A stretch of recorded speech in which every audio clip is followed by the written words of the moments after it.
भूचाल आया हुआ है, लेकिन बिहार की राजनीति में तब भूचाल आ गया जब खबर ये आई कि मुख्यमंत्री नीतीश कुमार अब मुख्यमंत्री की कुर्सी छोड़ रहे हैं और वो तो दिल्ली आ रहे हैं, वो तो राज्यसभा आ रहे हैं। अब कई सवाल खड़े हो गए कि भाई ये हुआ क्यों, पर्दे के पीछे खेल क्या हुआ है, अब क्या ये पहले से तय था, क्या कोई दबाव है, बीजेपी ने गद्दारी कर दी है, ये आरोप भी लग रहा है। साथ ही अब अगला मुख्यमंत्री कौन होगा, और सबसे बड़ी बात, लोग कह रहे हैं मुख्यमंत्री कौन होगा। अभी तो यहां नीतीश कुमार के आने का दिल्ली में एक बड़ा मतलब है, वो भी आप इस वीडियो में आपको बताऊंगा। लेकिन आपकी राय क्या है नीतीश कुमार के दिल्ली आने पर, कमेंट जरूर करके बताइएगा। फिलहाल नीतीश कुमार का चेहरा, उनकी चर्चा सब तरफ है कि भाई नीतीश कुमार आखिर क्यों जो है वो बिहार छोड़कर दिल्ली आ रहे हैं। और कहा यह जा रहा है कि उन्होंने कहा है कि भाई पूरा सहयोग वो करेंगे बिहार में जो भी सरकार चलेगी और नए सिरे से सरकार बनेगी। लेकिन उनके समर्थकों में बहुत गुस्सा है, बहुत नाराजगी, उनके समर्थक प्रदर्शन कर रहे हैं, नीतीश कुमार के घर के बाहर इकट्ठा हो गए। जरा उनके समर्थकों की एक तस्वीर देखिए पहले। देखिए, मुख्यमंत्री आवास में घुसने नहीं दिया जा रहा है, क्यों आप लोग विरोध कर रहे हैं? हम लोग ये लोग मिले हुए हैं। देखिए, गाड़ी बैक गियर में वापस जा रही है और यहाँ पर जिस तरह से विरोध पर नीतीश कुमार के नेतृत्व में लड़ा और आज इनके साथ गद्दारी किया जा रहा है, ये बिहार की जनता बर्दाश्त नहीं करेगा। तो बिहार में नीतीश कुमार के समर्थक कह रहे हैं कि नीतीश कुमार के साथ गद्दारी हो रही है, क्योंकि भाई चुनाव तो उनके चेहरे पे लड़ा गया था। उनके समर्थक आंसू बहा रहे हैं, रो रहे हैं कि ये बहुत गलत हो गया हमारे साथ, नीतीश कुमार के नाम पर वोट मांग के और उनको कुर्सी से हटाया जा रहा है, ये कहा जा रहा है। आगे की बात आपको बताऊंगा तो पता चलेगा क्या कहानी है।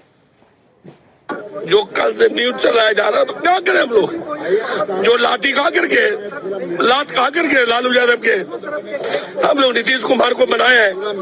2025 में घर घर जाके वोट मांगे थे नीतीश जी के नाम पर। आज नीतीश जी नहीं रहेंगे, बिहार की जनता और महिलाएं क्या करेगी? तो उनके समर्थकों का कहना है कि भाई नीतीश कुमार के साथ बहुत गलत हो रहा है और ये बीजेपी कर रही है, ये आरोप लग रहा है। अब देखिए, इसमें कहानी में एक बड़ा पॉइंट ये है कि जब आप इसकी चर्चा करते हैं हुआ क्यों, कैसे हुआ, ये 2025 के चुनाव के नतीजे हैं। BJP 89 seat, JDU 85 seat, 4 seat का सिर्फ फर्क है, और आरजेडी 25 पे रह गई थी। अब ये वो जेडीयू है जो 2020 वाले चुनाव में घट के 50 सीट से नीचे आ गई थी, तो उसने कमबैक किया, वो 85 पर आई। बीजेपी वही 80-90 के आसपास रहती थी, वहीं पर बीजेपी उसकी कुछ सीटें बढ़ी। लेकिन बिहार चुनाव में सबसे बड़ा कमबैक हुआ था जेडीयू का। तो सवाल उठ रहा है कि जब ये कमबैक हुआ तो नीतीश कुमार को दिल्ली आने की जरूरत क्यों पड़ रही है? उन्होंने तो पार्टी को रिवाइव किया। उसके पीछे भी कहानी ये बताई जाती है कि बहुत लोगों को ये लगता रहा है कि भाई नीतीश कुमार जो है वो हटा दिए जाएंगे बीजेपी की तरफ से। ये नैरेटिव चुनाव के वक्त जानबूझ के बनाया गया ताकि नीतीश का समर्थक जो है ना वो एक्टिव हो जाए, वो घरों से निकले, वोट डाले कि भाई अगर नीतीश कुमार को कम सीटें आई तो उनको तो हटा देंगे कुर्सी से। और इसीलिए आप देखिए कि उस अफवाह को फैलने दिया गया और उसका फायदा यह हुआ कि जेडीयू को भर भर के सीटें आ गई। बीजेपी की तो आती थी हर बार की, तो पूरा एनडीए अलायंस जो है वो मैसिव जीत की तरफ बढ़ गया। तो वो एक स्ट्रैटेजी थी पॉलिटिकल, कई लोगों का ये मानना है। लेकिन नीतीश कुमार जब यहां आ रहे हैं तो देखिए विपक्ष पहले तो क्या क्या कह रहा है। पप्पू यादव कह रहे हैं कि भाई नीतीश कुमार अगर दिल्ली आ भी रहे हैं तो सीएम उनके बेटे को बनाया जाना चाहिए, क्योंकि नीतीश जी नहीं तो फिर निशांत जी को मुख्यमंत्री बनाया जाना चाहिए। बीजेपी में तो जो भी दावेदार बताए जा रहे हैं उनमें कोई बिहार के भविष्य के लिए सही साबित नहीं होगा। निशांत सबसे शालीन, सभ्य, सुशील सीएम साबित होंगे। तो पप्पू यादव ने अपना कंटेंडर घोषित कर दिया कि नीतीश कुमार के बेटे को बनाओ। आरजेडी कह रही है, कांग्रेस कह रही है कि तो बीजेपी वाले जानबूझ के यही करते ही हैं, पहले कंधे पे चढ़ के ऊपर बढ़ते हैं, उसके बाद पत्ता ही काट देते हैं। ये भी सुनिए, फिर आपको पूरी कहानी बताता हूं। कल दोपहर बाद से देखने के लिए मिल रहा है। अब आदरणीय मुख्यमंत्री श्री नीतीश कुमार जी को इतना जल्दी चुनाव के बाद बीजेपी सल्टा देगी, इसका अनुमान किसी को नहीं था। और लेकिन लगातार हमारे नेता श्री तेजस्वी यादव जी हम लोग कह रहे थे कि बीजेपी जेडीयू को बर्बाद कर देगी, आदरणीय नीतीश कुमार जी को मुख्यमंत्री की कुर्सी से तो ये वो आरजेडी है जो कल तक कह रही थी कि नीतीश कुमार उस मुख्यमंत्री की कुर्सी पर बैठने लायक नहीं है, इतनी उनकी तबीयत खराब है। सोशल मीडिया पे उनके खिलाफ कैंपेन चला रही थी। आज कह रही है इनका दर्द बाहर आ रहा है और कह रहे हैं कि आदरणीय मुख्यमंत्री जी को बीजेपी ने हटा दिया है। इसी तरह से कांग्रेस, एक बार सुन लीजिए क्या कह रही है कि कुछ न कुछ ऐसा होने वाला है। भारतीय जनता पार्टी का एक पुराना तरीका रहा है कि कुछ समय तक जिसको भी स्थानीय रूप में जो दल बड़ा होता है उसके कंधे पे चढ़ के धीरे धीरे 2, 3, 4, 5% वोट, 2-3 सीटें जो मिलती हैं उससे बढ़ते बढ़ते जितना राज्य की विस्तार है, सीटें हैं, अपने को पहले 10-20% पे करो, फिर बढ़ाओ और फिर एक बार ऐसा आ जाए कि आप, क्योंकि आपके पास धन का बल है, आपके पास इलेक्शन कमीशन का बल है, बहुत सी ऐसी ताकतें हैं, आप स्थानीय दल को एक तरीके से निकल जाओ। यानी पूरा विपक्ष ये कह रहा है कि नीतीश कुमार को दिल्ली लाकर बीजेपी जेडीयू को निगल गई है। और ये सारे लोग अभी कुछ दिन पहले तक नीतीश कुमार की तबीयत का हवाला दे रहे थे कि नीतीश कुमार की तबीयत बहुत खराब है, ये तो एम्बैरेसमेंट साबित हो रहे हैं।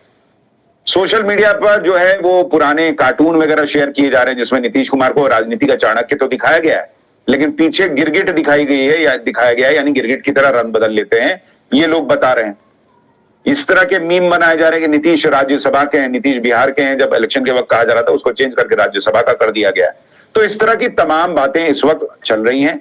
इस बीच नीतीश कुमार ने पोस्ट करके क्या कहा है सुनिए। नीतीश कुमार कह रहे हैं कि पिछले 2 दशक से भी अधिक समय से अपना विश्वास एवं समर्थन मेरे साथ लगातार बनाए रखा आपने, लोगों से कह रहे हैं। और साथ ही वो ये भी कह रहे हैं कि भाई संसदीय जीवन शुरू करने के समय से ही मेरे मन में एक इच्छा थी। क्या इच्छा थी भाई इनकी? कि मैं बिहार विधान मंडल के दोनों सदनों के साथ संसद के भी दोनों सदनों का सदस्य हूं। इसी क्रम में इस बार हो रहे चुनाव में राज्यसभा का सदस्य बनना चाह रहा हूं। मैं आपको पूरी ईमानदारी से विश्वास दिलाना चाहता हूं कि आपके साथ मेरा ये संबंध भविष्य में भी बना रहेगा और आपके साथ मिलकर एक विकसित बिहार बनाने का संकल्प पूर्वक कायम रहेगा। जो नई सरकार बनेगी उसको मेरा पूरा सहयोग एवं मार्गदर्शन रहेगा। अब नीतीश कुमार की इन बातों में 2-4 चीजें गौर करने लायक। वो कह रहे हैं कि वो भाई चाहते थे कि जीवन में लोकसभा और राज्यसभा दोनों के सदस्य रहे। अब ये कोई वजह हो सकती है कि इसके लिए कोई अपनी मुख्यमंत्री की कुर्सी छोड़ दे कि भाई मैं मुख्यमंत्री नहीं रहता हूं, मैं राज्यसभा एक बार देख कर आता हूं राज्यसभा कैसी है। कोई लॉजिक है इस बात का? तो इसलिए ये जो लॉजिक दिया जा रहा है ये तो समझ से परे है। दूसरा कि भाई वो कह रहे हैं बिहार में नई सरकार जो बनेगी उसको समर्थन रहेगा। यानी नई सरकार बनने का मतलब है कि सिर्फ उनका वहां पर जो जेडीयू का कंटेंडर है वो सीएम बन जाएगा, ऐसा नहीं है। अब ये पूरी संभावना लग रही है कि पहली बार बिहार को बीजेपी का मुख्यमंत्री मिलने जा रहा है।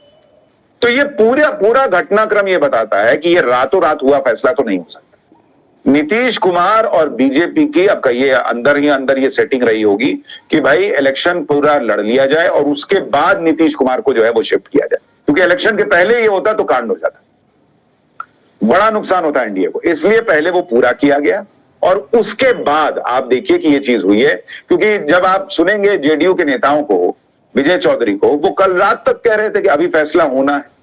तो ये रातों रात हुआ फैसला तो हो नहीं सकता। इसका मतलब नीतीश कुमार ने किसी को बताया नहीं। आप सुनिए कल रात तक विजय चौधरी क्या कह रहे थे। वो भी तय हो रहा या तय हो, वो हम लोगों के सर्वमान्य नेता और मुख्यमंत्री नीतीश कुमार जी की इच्छा से ही होगा। निर्णय वही लेते हैं, वही लेंगे। यानी जेडीयू ये बता रही है कि भाई कल रात तक निर्णय हो रहा था, लेकिन इसका मतलब यह है कि कल रात तक चर्चा की गई होगी पर कहानी पहले लिखी गई होगी। ऐसा हो नहीं सकता कि यह रातों रात हुआ फैसला हो।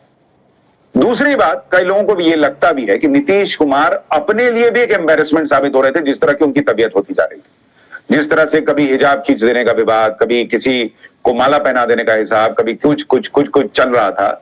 तो नीतीश कुमार की सेहत को लेकर सवाल तो उठ रहे। ऐसे में नीतीश कुमार का अभी रिटायरमेंट का वक्त आ गया कह लीजिए या जो भी कह लीजिए, वो तो आ चुका था। लेकिन अगर वो बिहार से हट रहे हैं तो लोग पूछ रहे हैं अगला मुख्यमंत्री कौन होगा, उस पर बात करूं। उससे पहले आप इस बात को समझिए कि अगर नीतीश कुमार दिल्ली आ रहे हैं, वो राज्यसभा आ रहे हैं, तो ऐसा नहीं हो सकता कि वो खाली राज्यसभा की सदस्यता लेकर रह जाए। बहुत संभव है कि इसके 2 मतलब है। एक कि नरेंद्र मोदी कैबिनेट में फेरबदल होने वाला है और इसीलिए नीतीश कुमार को अभी दिल्ली लाया जा रहा है क्योंकि उनको भी कोई ना कोई मंत्रालय दिया जाए। वो इतने सीनियर नेता हैं, आप उनको मुख्यमंत्री की कुर्सी छुड़ाकर दिल्ली लाएंगे और खाली राज्यसभा में बैठने के लिए बोलेंगे, ये संभव नहीं हो सकता। इसका मतलब कि बिहार का मुख्यमंत्री कौन होगा वो तो बन ही जाएगा, लेकिन दिल्ली में नरेंद्र मोदी के मंत्रिमंडल में फेरबदल होने वाला है और नीतीश कुमार को कौन सा मंत्रालय मिलने वाला है, अब तो इसको लेकर चर्चा होनी चाहिए। दूसरी बात, अगर नीतीश कुमार ने अपनी सेहत को देखते हुए ये फैसला लिया और चुनाव के पहले ही अंडरस्टैंडिंग हो गई थी, तो पूरा माहौल बनने और सारे नंबर आने के बाद बहुत तरीके से जो है ना वो एग्जिट कराया गया। बिहार में बीजेपी लगातार सिंगल लार्जेस्ट पार्टी रह रही है, एक आध सीट से ऊपर नीचे पिछली बार आरजेडी रह गई थी, वो हो गई थी, लेकिन बीजेपी का कद बड़ा था, लेकिन बीजेपी उस बड़े कद के बावजूद नीतीश कुमार के कद के नीचे रहती। अब बीजेपी को यहां से बिहार में अपनी गाड़ी आगे बढ़ानी, और ऐसे में वो चेहरा कौन होगा जो बीजेपी को आगे ले जाएगा, और क्या नीतीश कुमार के हटने से आरजेडी को मौका मिलेगा, यह भी प्रश्न खड़ा होता है। चेहरे कौन कौन से हो सकते हैं? एक नाम जिसकी बहुत चर्चा है वो है सम्राट चौधरी का, वही अगले मुख्यमंत्री बिहार के हो सकते हैं, क्योंकि भाई वो आरजेडी में भी रहे हैं, राबड़ी देवी की सरकार के वक्त कृषि मंत्री रहे हैं, और उसके बाद अभी इस मौजूदा एनडीए गठबंधन का और बीजेपी का हिस्सा होने के बाद वो 2 बार से उप मुख्यमंत्री भी हैं, तो उनके सीएम बनने के बहुत चांसेस हैं। दूसरा नाम रेस में नित्यानंद राय का चल रहा है, उन्होंने आरजेडी के उम्मीदवार आलोक कुमार मेहता को 60,000 के वोट के अंतर से हराया, और वो भी सीजन्ड कैंपेनर हैं, तो उनका भी एक नाम चल रहा है। तीसरा नाम जो चल रहा है वो चल रहा है दिलीप कुमार जायसवाल का, जो बिहार के खगड़िया जिले के गोगरी में पैदा हुए थे, अत्यंत पिछड़ा वर्ग से आते हैं, तो इनकी कंटेंडरशिप बढ़ जाती है, क्योंकि देखिए जनरल कास्ट से अभी बीजेपी के अध्यक्ष बनी गए नितिन नवीन, कायस्थ समाज से आते हैं, तो वहां मुख्यमंत्री ऐसा लाया जाएगा अगर बीजेपी का बनता है तो, जो कि उस कास्ट समीकरण को जो है वो सेट कर सके। और चौथा नाम विजय सिन्हा का चल रहा है, लेकिन विजय सिन्हा से मुझे लगता है जो जेडीयू के रिश्ते खराब हुए थे बीच में, जब जेडीयू या नीतीश कुमार जो है वो आरजेडी के साथ जाकर मुख्यमंत्री बने हुए थे, तो मुझे लगता है विजय सिन्हा का थोड़ा सा मामला कमजोर पड़ सकता है, लेकिन बाकी लोग इसमें कंटेंडर हैं। तो 2 चीजें हैं, एक तो बिहार को बीजेपी का मुख्यमंत्री मिल सकता है, दूसरा कि सम्राट चौधरी मुख्यमंत्री हो सकते हैं, ये बड़ा नाम चल रहा है उनका प्रबल दावेदार के तौर पर, और एक चर्चा और चल रही है कि नीतीश कुमार के बेटे को भी सीएम बनाया जा सकता है। अब देखिए इसकी संभावना मुझे थोड़ी कम लगती है, क्योंकि नीतीश कुमार ने कभी अपने बेटे को उस तरह से पुश नहीं किया। अब अचानक से बेटे आए और वो मुख्यमंत्री बन जाएं, ये थोड़ा सा मुश्किल लगता है मुझे, और फिर वो परिवारवाद वाला आरोप भी लगने लगेगा। तो इसलिए बेटे को पॉलिटिक्स में लाकर डिप्टी सीएम बनाकर और फिर बीजेपी का सीएम और बाद के लिए तैयार किया जाए, ये तो हो सकता है, लेकिन वही सीएम बन जाए तो भाई बहुत बड़ा गेम खेल देंगे नीतीश कुमार। लेकिन फिलहाल नीतीश कुमार और बीजेपी की ये सेटिंग चुनाव के पहले की लगती है, जिसके तहत उनकी सेहत वगैरह को देखते हुए उन्हें दिल्ली लाया जा रहा है, और वहां बिहार में बीजेपी अब बड़े भाई की भूमिका में आएगी, और यहां से बिहार की पॉलिटिक्स का समीकरण बहुत हद तक बदलेगा, क्योंकि अब आरजेडी के कमबैक का भी चांस होगा अगर वहां जेडीयू जो है वो सेकंड पोजीशन पर जाती है।